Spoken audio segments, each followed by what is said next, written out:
Hey guys, welcome to our review of Kamen Rider 01, Episode 8. These two just realized that we have this homework to do. I'm your host, Frozen Stratos. Here with me today we have... Cinder Blaze. And Makotoa. Cooling down with that ice cream. Yeah, he is! Nice, mildly temperatured Blaze. But yeah.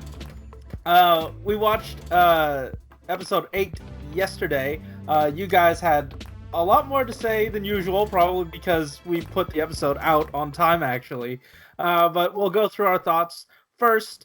And yeah, I mean, I really like this episode, and you know, this is our first sort of look into the organization that the dude with one desk in the center of his very tall building. Very empty room. Yeah, so it's like the Zaya Corporation, something about Zaya. And it turns out he's making big robots, and that's really cool. I'm liking those making things. Gundams.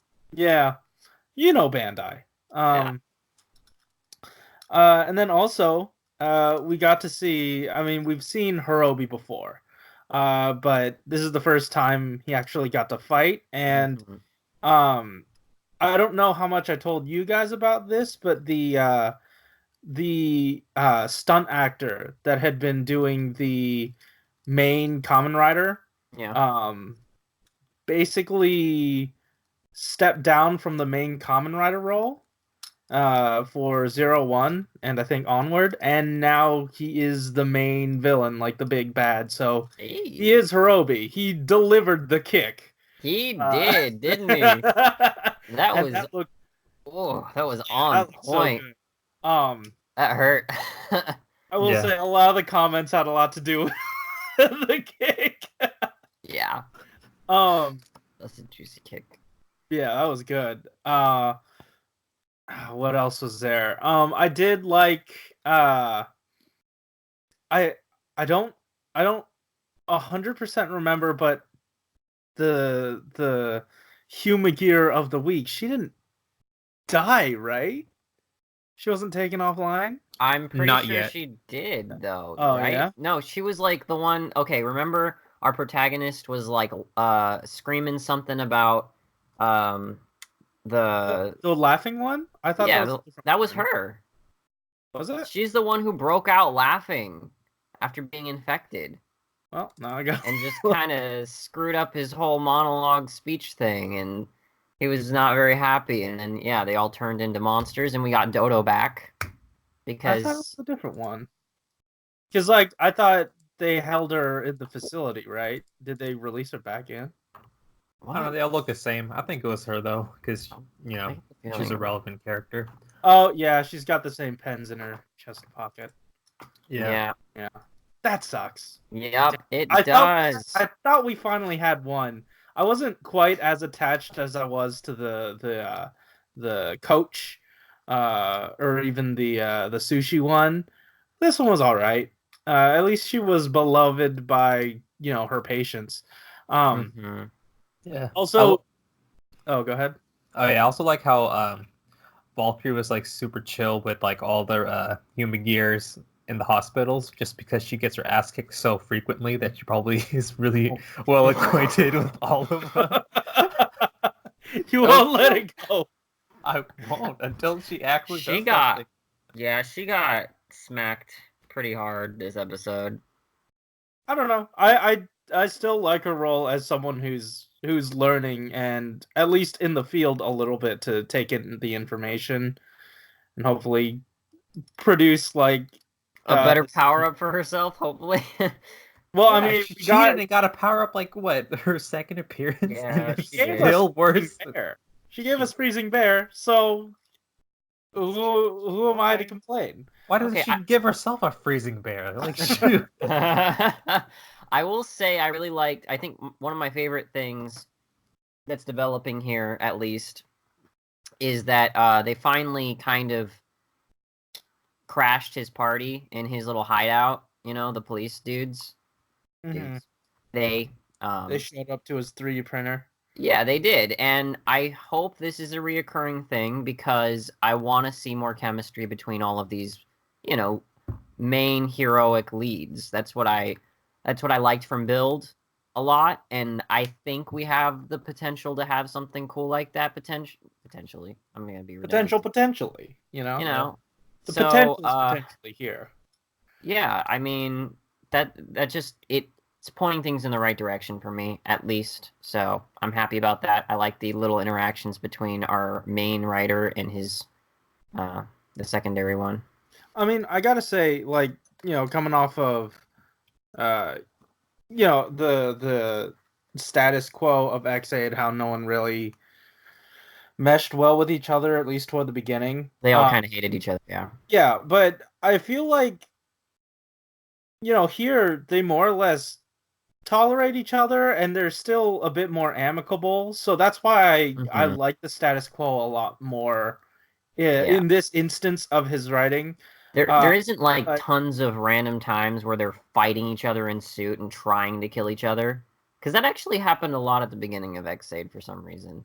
Yeah, but like that was like slightly interesting for X8. Over here it doesn't make like too much sense because was it Bullets or Shooting Wolf is trying to get the human gears, and he doesn't really have any like real beef with 01 in that regard. Like, why would we be trying to kill him? He's not a human gear. But like, yeah, like the one thing I do like about like the interactions is like there's like a little bit of them that kind of appreciates like the other party. Like having Shotro just laugh at like all of 01's jokes. Or at least try not to. He's close. Oh, that was a good moment when she's like searching for laughter. Found one, but then he turned it into a cough. Yeah. Yeah, I mean, like there is some solid stuff there. But again, like the status quo before, without them like hanging out in the main HQ, I still liked, because they always like showed up to the same place, and it's not like, they're all working toward the same goal. They have different ways to get there, which again is very similar to X8, but like again, it's not that they're above working with each other. Yeah. And that's what I think is sort of key here. I mean, I know X8 eventually got there, but just having them be more nice to each other. That's all I needed. Like, they're from like different organizations with their own goals, like oh my god, I keep forgetting his name, but like 01 it's like, with the company, and like they're with like the government or police force or whatever. So they still like retain those goals. But like one thing they have in common is like when they have to protect the public, like that's both the responsibilities, and like in those moments they kind of like put that stuff aside. They don't even like make it like a thing. It's not like and not like a lot of other Tokyo shows where they're trying to like save like the public, but then all of a sudden just like, well, this guy's like busy fighting some fodder, I'm just go get some cheap shot in and just waste another 5 minutes of the episode. Like shit like that always happened with like Geo. Yeah, like basically putting everyone else who doesn't have a rider system or anything in danger because you have a vendetta or something. Like, you're putting the public before yourself, and I like that. And then also they got to see their ears that they don't have. Oh yeah, that sucks. And everybody finally realized they're human gears. Realize. Oh my god. I don't think it's right. Yeah. 404 not found. Hopefully that's foreshadowing, and that they're not going to be listening to anybody soon. Yeah, I did find it a little dumb that they did not decide to check or reassess their large weapon, their extremely dangerous, very large weapon.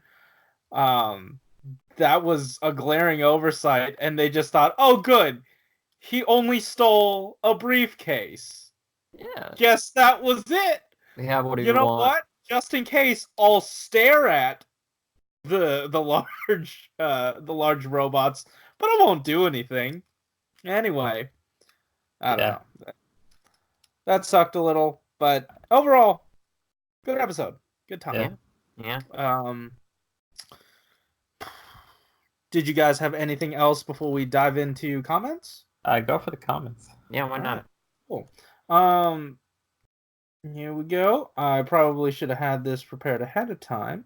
So one of the first comments we got was from Jack Del Rosario. I know Hirobi was based on a scorpion, but maybe I was thinking of a different scorpion. My gosh, that was a Mortal Kombat worthy finish. I thought the same thing. 100%. I was like, dang, fatality. Ugh. Yo, there was a single frame that I didn't catch, but I saw it on Twitter where it was just like, it didn't have skeletons or anything, but it was like white background, all black silhouettes, and then just blood.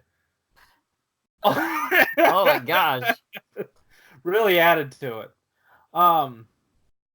John Hendricks 4 hours ago said, I was hoping this was going to be a laser situation. You know how it died. But I doubt it given foreknowledge. And I guess that would be, you know, the preview since... Oh, wait, a laser? He's the one who turned into a car, right? He's the one that turned into a bike. But then also, spoilers for X8, died. Man, forget about him. He was a lame-ass character. Whoa, yeah. I forgot he existed. He was the only one that was nice to X8. That's why I was like... And then he was like a traitor, but then he wasn't, you know. Well, he died Merry Christmas. That was like the big Christmas twist. Yeah. Yeah, that was a big Christmas gift.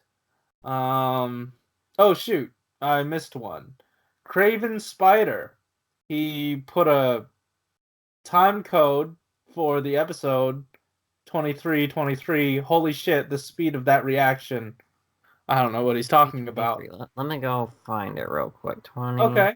Well, while you go find that, there is our final comment from Double the Unknown, bringing it in with so many words. Hirobi's first fight was pretty epic. I actually wasn't expecting Hirobi to be a Humagear. I guess this could be another sign of Humagear sentience, albeit as reason why sentience of Humagear should not be reached.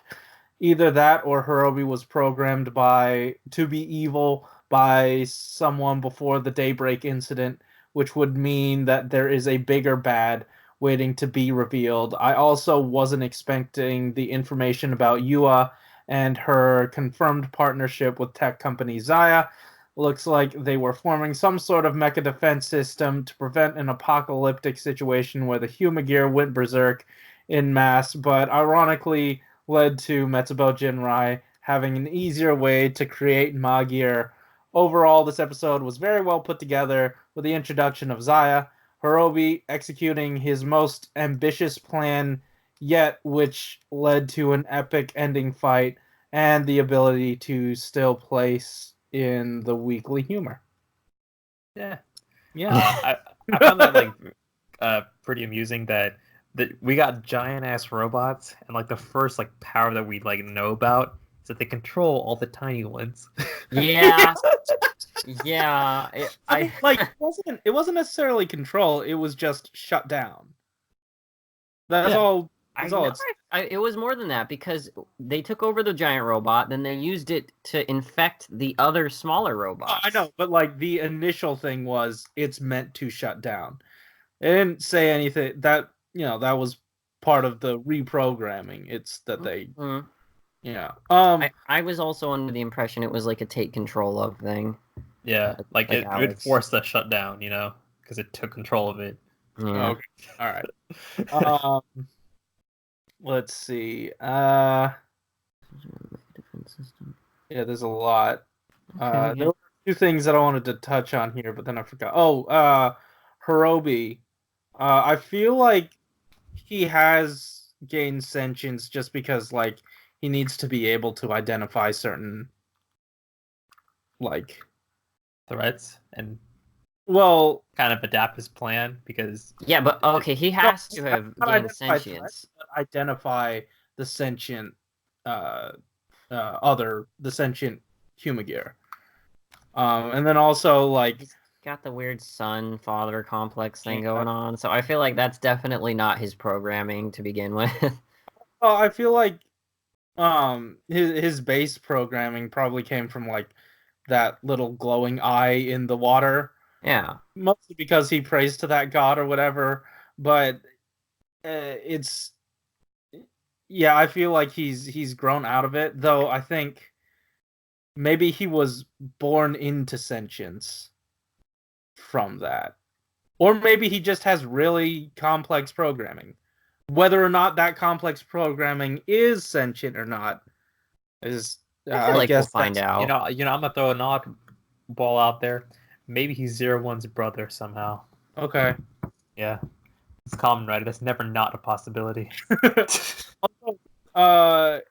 He said something about like an oncoming, like building those robots for an oncoming, invasion or whatever. I feel like I don't know how much pull the writer has with whatever the director and like everyone else who's filming the actual stuff does, but I have a feeling he's gonna want to do the thing where he recreates the opening in like one of the final episodes. Like there was that part where they were all base form, monkeying, chimping out. What? Where they're jumping around, like yeah, like fighting the horde of yeah. So I wouldn't. They were doubt going it. bananas. Yeah. Yeah. Great, that's it, guys. Thanks for watching. If you like this episode, hit that like button and subscribe if you want to hear more from us each week. Tell us in the comments down below what you thought about this episode. We've been talking about this for almost 19 minutes. Wow. So, yeah, that took some time.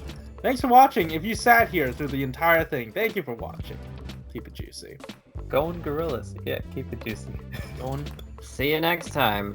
Also, that 23-23 moment, it was in the preview, and it was between the tiger form fighting Hirobi, and he just kind of did some quick movements of the arm with a slash. So it was 23-23 of our video.